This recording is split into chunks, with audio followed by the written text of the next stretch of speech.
É fantástico. Eu estava outro dia conversando com alguns amigos aí, alguns colegas do futebol, e a gente estava trocando uma ideia sobre justamente isso que a gente estava falando, Tcheco, a importância, até onde que a gente consegue realmente ah, entrar nessa área da parte mental, da parte psicológica, sem que a gente comece a invadir a vida dos caras. Ainda tem aquele preconceito, aquela restrição, aquele receio. E, puta, cara, nós estamos em 2020, cara, a gente falava disso em 2002, velho. Sabe, eu lembro que na época no Curitiba veio a Flavinha para trabalhar com a gente, para ajudar a gente. E eu discutia esse assunto com ela naquela época. Nós estamos em 2020, cara, e vivendo pandemia aí, e a gente tem dificuldade de tocar nesses assuntos, né, cara? Realmente, eu acho que ainda é um pouco dos, não vou dizer um tabu, né, Piccoli? Porque eu acho que deu uma boa melhorada em relação ao nosso tempo. Mas, assim, eu acho que está muito distante, mas muito distante, assim, do que a gente gostaria, né? E talvez a tendência, né? Talvez a tendência, ela é melhorar cada vez mais assim, Piccoli, também. Eu pelo menos, tenho que acreditar nisso. Porque, principalmente, esses clubes que têm um pouquinho mais de estrutura na base, já tem esses profissionais. É verdade. E eles estão acostumando essas gerações a também olharem com menos preconceito para esse tipo de profissional, né? É, Mas mesmo assim ainda vai levar muito tempo ainda para chegar perto daquilo que eu acho que você está imaginando e que eu gostaria também. Ele faz parte de um processo assim realmente que não tem dimensão para as pessoas imaginarem assim. No Rio Branco agora, nessa experiência que eu tive ali, e por isso que é bom ter essas experiências, né? O treinador, ele é um pouco de tudo, né? é. Principalmente nessas equipes assim que tem menos estrutura, né? Ele é um pouco massagista, ele é um pouco roupeiro, né? Ele é um pouco auxiliar técnico, ele é um pouco preparador físico, ele é um pouco jogador, ele é um pouco o cara que trabalhou no clube há muito tempo. O que eu quero dizer com isso? Porque tudo que acontece, eles vêm comentar com você, né? O massagista ele vem falar alguma coisa que aconteceu, o roupeiro também, e você tem que saber administrar, você tem que saber entender aquilo e como vai elaborar esses processos. E você acaba ficando louco, no sentido de tentar fazer o melhor possível, mas é muito estafante às vezes. Tá? E você acaba até precisando de psicólogo também, né? Só que, lógico, esses clubes não têm esse tipo de preparação, mas assim, aonde tem, certamente tem que usar. E eu certamente, um dia, se tiver um profissional desse no meu clube, aí você pode ter certeza, Piccolo, e aí depois você pode cobrar dos meus jogadores, viu? É, Semanalmente ali, você pode ter certeza que o jogador vai estar passando ali. E não é por uma questão, porque o que eles imaginam, né, Piccolo? Ah, não estou com problema. Isso aí é Ah, coisa para louco. Aquelas bobeiras que nós, como jogadores, e eu vou incluir nós porque era a nossa turma, né? Acabavam tendo desse tipo de profissional, assim como nutricionista também. Bem menos, mas ainda se tem algumas restrições.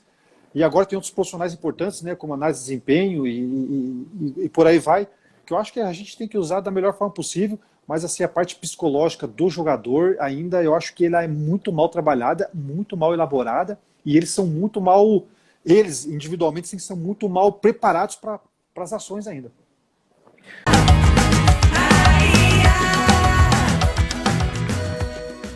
É difícil assim, sabe, Piccolo? Mas assim, que eu acho que a minha dificuldade, pelo menos, quando eu jogava assim, Piccolo, era entender esse processo. Assim, e aí a gente agia com muita naturalidade, né? E eu vejo assim, por exemplo, dentro daquilo que a gente estava conversando um pouco antes, sobre de tentar mostrar isso para os jogadores, de tentar que não é só futebol, tem muito mais coisa envolvida. Que eu te falei da questão social lá atrás, eu acho que essa é uma das grandes missões que nós temos como treinador. E quanto mais cedo mexer com isso dentro do seu trabalho, com jogadores novos principalmente,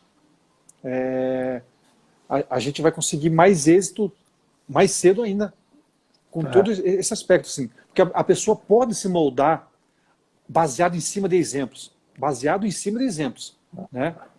Assim, ó, Piccolo, eu vou te dar um outro feedback também do trabalho do Sub-23, cara. O que eu comecei a fazer? Eu pegava também uma vez por mês, assim, reunia os jogadores, tinha determinado treinamento lá que eu pedia para se apresentar meia hora antes. Aí todo mundo se apresentava, aquela coisa toda. Tento procurar um lugar assim. Aí que está a nossa vivência com o jogador, né? Você está aquele dia de sol, eu não ia levar lá para o campo para ficar meia hora conversando no campo com aquele sol na cabeça, que passa 5 minutos o cara já não sabe que você está. Então você já procura um lugar mais também adequado para esse tipo de coisa, né?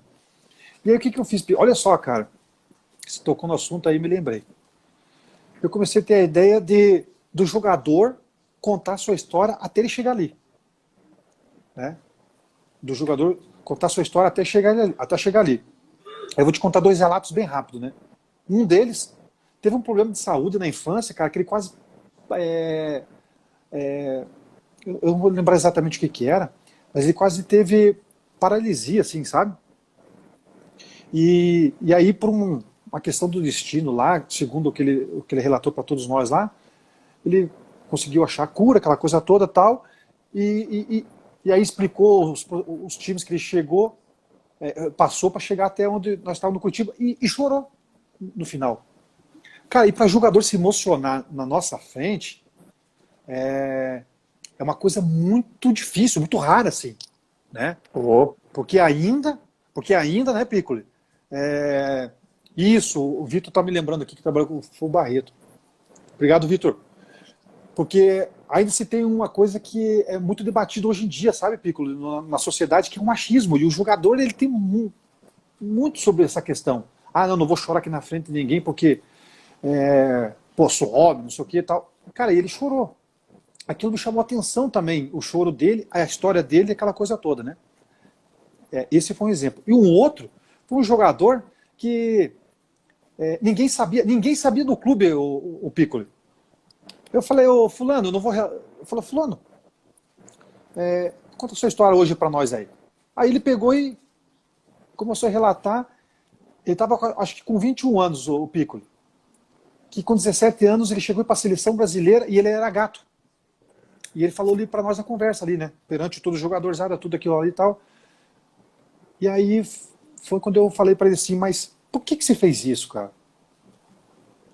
Ele falou assim, Tcheco, porque primeiro o meu empresário me influenciou, falou que era para uma coisa boa, eu acreditei, a gente não tem um discernimento boa da cabeça ainda, porque a gente quer que as coisas aconteçam rápido, aquela coisa toda, mas assim, me arrependi e não sei o que e tal.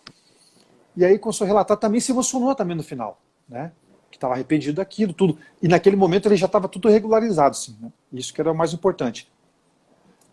Você sabe que o relato deles, e aí teve outros jogadores, né? Cada um com seus relatos, um mais importantes, outro nem tanto, mas assim, sempre bem ponderantes, assim.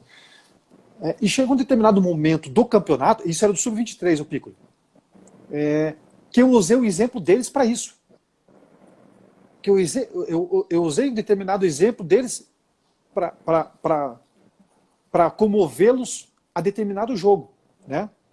Então vou te dar um exemplo assim, Piccolo. No jogo lá, se saísse pênalti, o Barreto, que o Vitor me lembrou aqui, estava no banco, daqui a pouco acho que ele entrou no jogo, e eu comentei até com a minha comissão, né? Eu falei assim, o meu auxiliar era o Sandro Foner, Piccolo, do Sub-23. Aí eu peguei e falei pro Sandro assim, falei, Sandro, se sair pênalti, eu vou mandar o Barreto bater. E eu tenho certeza que o cara que eu mandei bater o pênalti, ele vai entender pela história dele lá atrás, né? E aí eu comecei a ligar esse tipo de situação também, que eu acho que é importante, não só para a gestão, mas para mexer com o emocional da pessoa em todos os sentidos, Piccolo, em todos os sentidos. Aí vem o quê?